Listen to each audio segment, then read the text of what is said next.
Autotransactalange réseau, plus que pro pour la défense du consommateur. Donc là-dessus, on est sur un véhicule Peugeot 307. Voilà, c'est une 307 avec le moteur très connu de chez PSA, le moteur 2 litres HDI 90 et 110. Et là, on est sur le modèle, devinez lequel, il suffit juste de regarder là pour les connaisseurs. En faisant ça, on doit savoir si c'est un 90 ou 110. Surtout ici.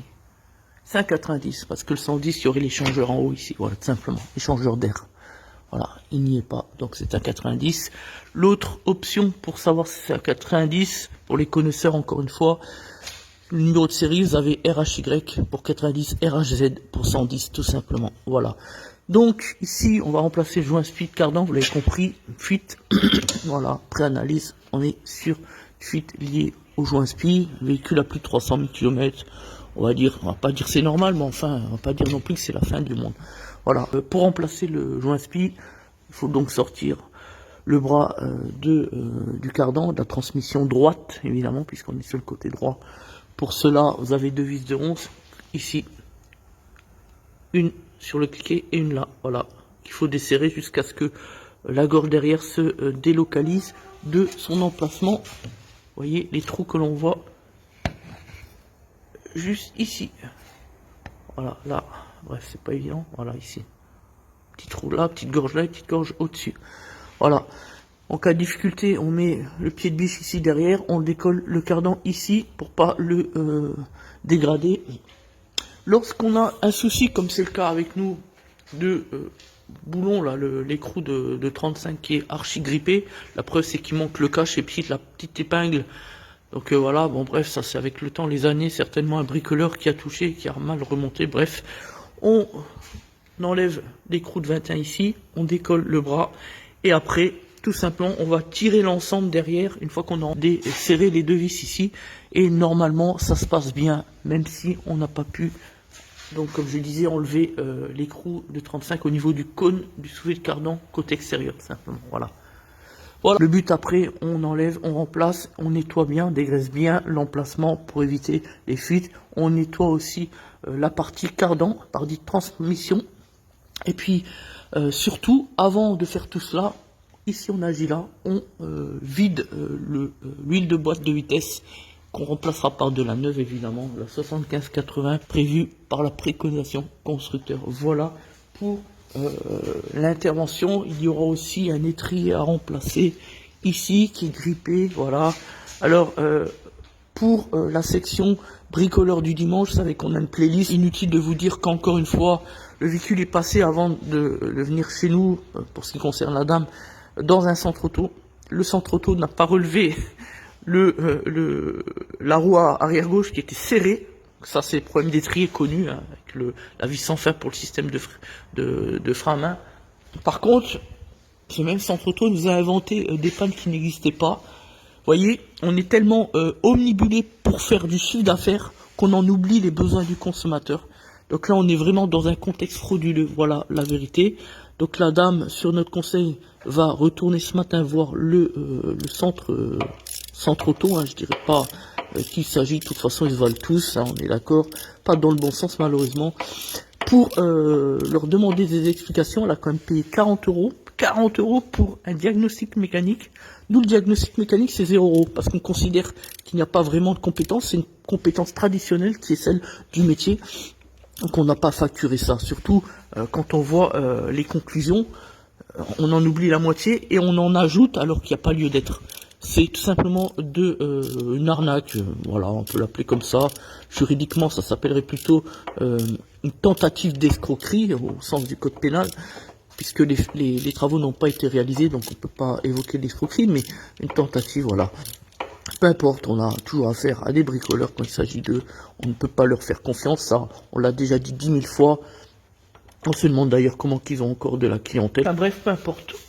Alors, on a fait le point, on a remplacé aussi ici biette de barre stable, suite contrôle technique, encore une fois, tac.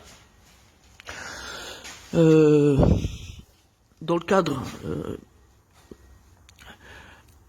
on a aussi ici remplacé une biellette de barre, hein, qui avait du jeu en l'un de ses points.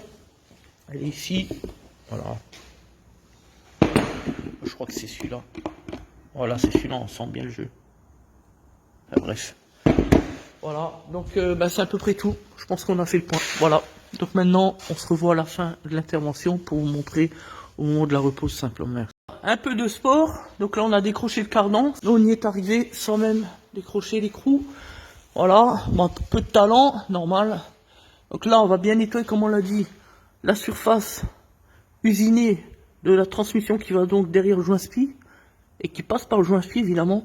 On va sortir le joint spi, on va vous montrer comment, c'est très simple. On prend le pied, on le met juste derrière, mais on ne touche pas sur le corps pour pas le rayer. Bon, ça a l'expérience, on a l'habitude. Et hop là, vous voyez, il n'y a rien d'extraordinaire. Voilà ce que c'est que de remplacer un joint. Voilà le nouveau, ici. Voilà, on vérifie toujours que les gorges sont bien propres, nickel. Que le petit circlips derrière, il est bien en place. Ça arrive que des fois sur une pièce neuve soit un peu débraillé, bref. Voilà, le but c'est pas de risquer une fuite avec une pièce neuve. Voilà, quand on est intelligent, on fait attention à tout ça. Ensuite, on nettoie comme on l'a dit.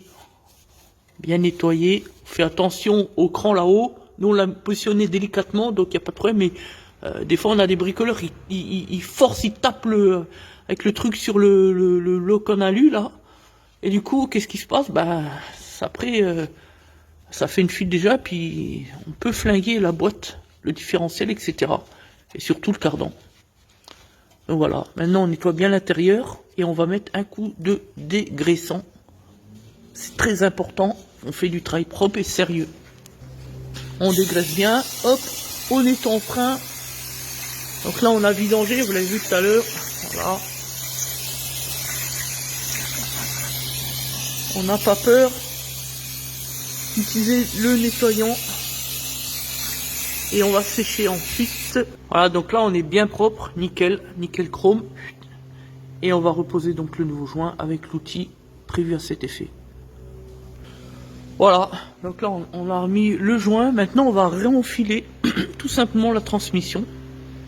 Et ensuite on mettra donc l'huile de boîte ici. On a déjà enlevé le bouchon ici sur le côté, là, ici, juste. Bouchon de 19 pardon. Voilà. Dans un premier temps, on réinsère légèrement le cardan avant de nettoyer la partie la plus fatidique, c'est-à-dire ici, la partie là, les 2 cm ici, puisque c'est ici que la partie étanchéité du joint spi va frotter continuellement. Donc hop, on fait vraiment très attention à ça. Voilà. C'est super important. Pas la moindre poussière. Voilà, ici on nettoiera à la fin quand tout sera bien dedans. Donc maintenant on peut repositionner le cardan. Simplement on fait attention ici aux gorges au niveau des 2 vis. Vous voyez, petite vis là. Voilà, ça doit rentrer comme ça à la fin. Tac. Et là on les laisse bien sortis pour pouvoir bien repositionner le cardan dans son emplacement. Voilà. Voilà, opération terminée. Donc ici, nickel, bien propre. Vous voyez au niveau de la gorge, comme on a dit, bien nettoyer l'emplacement là où ça frotte sur la partie intérieure du joint, ce qui est logique. Et là, les 2 vis sont bien serrées, fixées. Derrière, on voit bien que c'est bien en place. Voilà, bien faire attention de ne pas serrer la vis sur le support alu, ce qui serait problématique évidemment. Maintenant, on n'a plus qu'à reposer donc le triangle et opération terminée. Bien sûr, il reste de remettre l'huile de boîte. Voilà, merci à tous. DES Autotransact Talent Réseau, plus que pro pour la défense du consommateur.